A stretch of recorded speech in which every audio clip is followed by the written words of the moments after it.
Subscribe to our channel by clicking the subscribe button. Click the bell button and enjoy the latest uploads from our channel.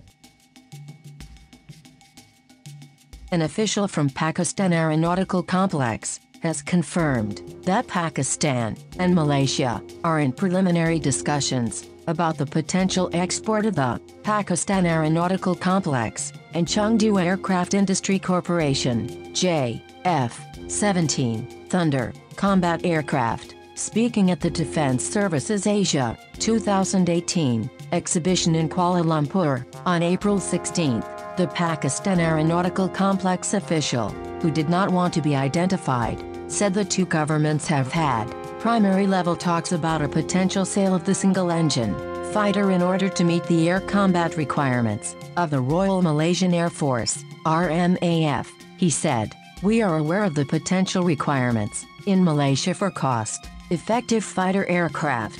There have been no serious talks, but through government-to-government channels, there have been what we can describe as primary level talks about JF-17 program in supporting a potential deal for Malaysia. Pakistan Aeronautical Complex is willing to enter collaborative partnerships with local industry, through which technologies could be transferred to facilitate either localized component manufacturing or maintenance, repair and overhaul (MRO). Of course, the industrial engagement would depend on the sale of the Malaysian requirement. Malaysia initially expressed an interest in JF-17 several years ago, previously reported that Malaysia's High Commissioner to Pakistan said in December 2015 that Malaysia is considering purchasing JF-17 and might make a decision very soon. Malaysia's requirement stems from continuing delays